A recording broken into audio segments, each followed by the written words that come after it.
আসসালামু আলাইকুম রহমতুল্লাহি ওবরাকাতুহু।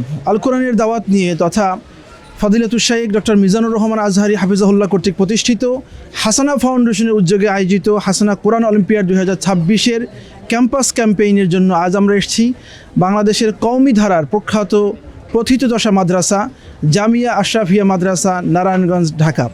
আজ আমরা এখানে এসেছি, আমরা এখানে ভাইদের সাথে কথা বলবো, আল কোরআনকে বুঝে বুঝে পড়ার জন্য তাদেরকে আমরা ইন্সপায়ার করব এবং তাদের মাধ্যমে আমরা শুনবো যে এই আয়োজনকে তারা কীভাবে দেখছেন এবং এই আয়োজনকে বাকিদের মাঝে ছড়িয়ে দেওয়ার জন্য তাদেরকে আমরা উৎসাহিত করবো ইনশাআল্লাহ।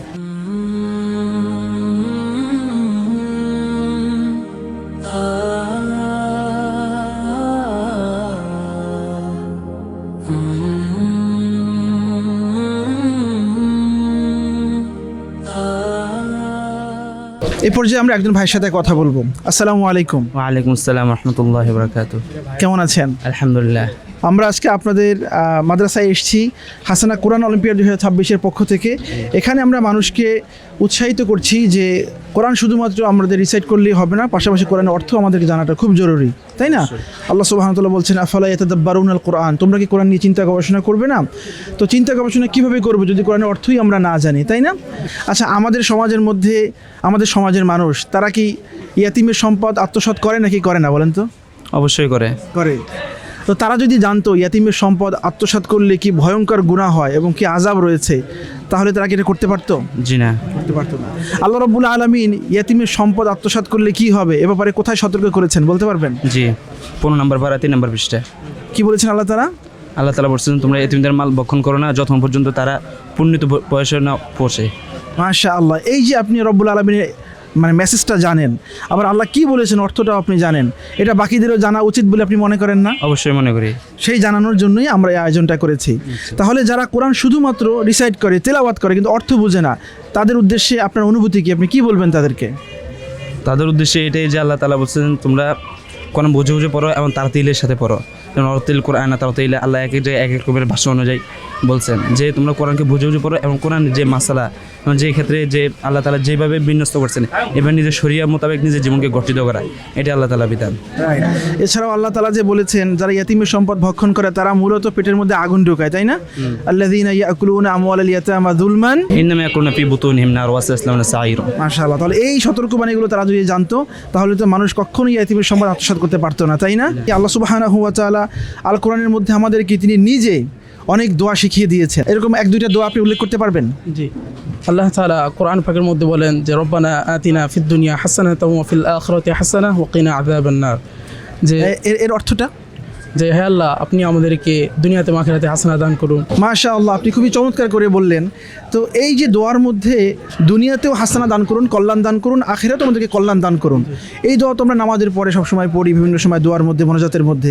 কিন্তু আমরা যদি অর্থ বুঝে বুঝে দোয়াটা পড়তাম তাহলে দোয়ার মধ্যে আমাদের আবেগ এবং আমাদের যে অনুভূতি এটা আরও বেশি হতো না? জি, আরও বেশি হতো। কিন্তু আপনার কি মনে হয় আমাদের সমাজে কজন আছে এই দোয়াগুলো অর্থ বুঝে বুঝে পড়ে? অনেকে আছে কিন্তু পড়ে, কিন্তু অর্থ না জানার কারণে তারা পড়তে আগ্রহী হয় না বা পড়তে ভালো লাগে না, মনে চায় না, সেই ফিলিংস তাদের মধ্যে আসে না, তাই না? তো মূলত তাদের এই যাতে ফিলিংস আসে, তারা যাতে দোয়ার মর্মার্থ উপলব্ধি করতে পারে তাদের অন্তরের গহীন থেকে, এর জন্য আমরা চমৎকার আয়োজন করেছি। আয়োজন আপনার কেমন লাগছে? আলহামদুলিল্লাহ, অনেক ভালো লাগছে। ভালো লাগছে। আপনি কি পার্টিসিপেট করবেন ইনশাআল্লাহ? ইনশাআল্লাহ। আপনার বন্ধুদেরকে দাওয়াত দিবেন ইনশাআল্লাহ। বনি ইসরায়েলের কথা আমরা জানি যে বনি ইসরায়েল তারা বিভিন্ন সময় আল্লাহ রাব্বুল আলামিনের অবাধ্য হয়ে নবীদের সাথে বেয়াদবি করেছে, আল্লাহর সাথে বেয়াদবি করেছে, এমনকি অনেক নবীকে তারা হত্যাও করেছে। তো এই বনি ইসরায়েলদের বিভিন্ন সীমা লঙ্ঘন অথবা তাদের বেয়াদবির যে বিষয়গুলো আছে আল্লাহ রাসূলের সাথে, এগুলো কোন সূরার মধ্যে বেশি আলোচনা হয়েছে বলতে পারবেন? সূরা বাকারাতে আলোচনা করা হয়েছে। সূরা বাকারাতে আলোচনা হয়েছে। তাদের সুনির্দিষ্ট একটা ঘটনা বলতে পারবেন তাদের বেয়াদবির? যেমন আল্লাহ তাআলা তাদের জন্য আসমান থেকে জান্নাত থেকে খাবার পাঠাতেন, তারা ওটা না করে দুনিয়ার যে খাবার ওটা গ্রহণ করতে চেয়েছিলেন। আচ্ছা আচ্ছা, মাশাআল্লাহ, চমৎকার শেয়ারিং। এছাড়াও দেখা যায় যে তারা এক পর্যায়ে আল্লাহকে অস্বীকার করেছে। তারা নবী মুসাকে বলছিল যে আমরা আল্লাহকে সচক্ষে দেখা না পর্যন্ত তাকে বিশ্বাস পর্যন্ত করবো না, তাই না? লা নুমিনা লাকা হাত্তা নারাল্লাহা জাহরাতান। দেখেন এই আয়াত অনেক হাফেজ সাহেবরা তেলাওয়াত করেন, অনেক সাধারণ মানুষও নিয়মিত আয়াতটা পড়ে যান। বনি ইসরায়েলদের এই সকল অভিশপ্তের যে কাহিনীগুলো আছে, তাদের যে বেয়াদবিগুলো সীমালঙ্ঘনগুলো আছে, কিন্তু অর্থ না বোঝার কারণে ওখান থেকে আমরা শিক্ষাটা নিতে পারি না, তাই না? তো অর্থ না বুঝে পড়া আর অর্থ বুঝে যে পড়া, এই দুইয়ের মাঝে আপনার কাছে কি মনে হয়, কোনো পার্থক্য আছে? জি, অর্থ বুঝে পড়া নিজের কাছে অনেক ভালো লাগে, মানে অর্থ জানলে নিজে কিছু শিক্ষা নেওয়া যায় এখান থেকে, অর্থ না জানলে কিছুই বোঝা যায় না। রাইট, মাশাআল্লাহ। সুতরাং সেই অর্থ বুঝে যাতে মানুষ পড়ে সেটাকে উদ্বুদ্ধ করার জন্য আমাদের এই চমৎকার আয়োজন আমরা করেছি। এখানে আপনি পার্টিসিপেট করবেন? জি ইনশাল্লাহ। আপনার বন্ধুদের পার্টিসিপেট করাবেন? ইনশাল্লাহ। এই মুহূর্তে আমরা দাঁড়িয়ে আছি জামিয়া আশরাফিয়া মাদ্রাসার ভিতরে। আমরা এই পর্যায়ে আরও একজন ভাইয়ের সাথে কথা বলবো। আসসালামু আলাইকুম রহমতুল্লাহ। ওয়ালাইকুম আসসালাম রহমতুল্লাহ। আমাদের বাংলাদেশের বিশেষ করে ঢাকা শহরকে বলা হয় মসজিদের শহর, তাই না? জি, বাংলাদেশে প্রচুর মসজিদ আছে। এই মসজিদগুলো যারা পরিচালনা করেন তাদেরকে কি বলে? মসজিদ কমিটি বলে। মসজিদ কমিটি। এই মসজিদ কমিটি যারা থাকেন তাদের ব্যাপারে আল্লাহ তাআলার একটা নসিহা আছে, একটা রিকমেন্ডেশন আছে কোরআনের কোন একটা আয়াতের মধ্যে, বলতে পারবেন সেই আয়াতটা কি? বলেন তো। إنما يعمر مساجد الله من آمن بالله واليوم الآخر وأقام الصلاة وآتى الزكاة ولم يخش إلا الله। মাশাআল্লাহ, জাযাকুমুল্লাহু খাইরান। আল্লাহ তাআলা যারা দুনিয়াতে মসজিদ পরিচালনা করে তাদেরকে নসিহা করছেন যে তোমরা যারা মসজিদ কমিটির দায়িত্বে থাকবে তোমাদের কয়েকটা দায়িত্ব আছে, তোমাদের কয়েকটা গুণে গুণান্বিত হতে হবে। তা হচ্ছে মান আমানা বিল্লাহ ওয়াল ইয়াউমিল আখির ওয়া আকামাস সালাতা ওয়া আতাজ যাকাতা ওয়া লাম ইয়াখশা ইল্লাল্লাহ, তাই না? এখন দেখেন বাংলাদেশে যারা মসজিদ কমিটিতে আছে তারা কি এই আয়াতের অর্থ মানে কতজন জানে বলে আপনার কাছে মনে হয়? অধিকাংশই জানে না। যদি জানতো তাহলে কি তারা কখনো মসজিদে বসেই ইমাম সাহেবের উপরে জুলুম করতে পারতো? জি না। তারা যে জুলুমগুলো করে মসজিদ কমিটিতে থেকে, এর অন্যতম কারণই হচ্ছে কোরআনের আয়াত তারা জানে না, আর জানলেও এর অর্থ তারা জানে না, তাই না? তাদেরকে এই অর্থ জানানোর জন্য আমাদের এই আয়োজন।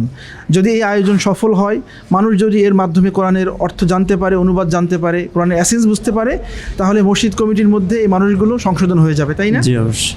তখন সমাজটা সুন্দর হবে না? জি ইমাম সাহেবরা তাদের ইনসাফ পাবে না? জি মসজিদটা সুন্দরভাবে পরিচালনা হবে না?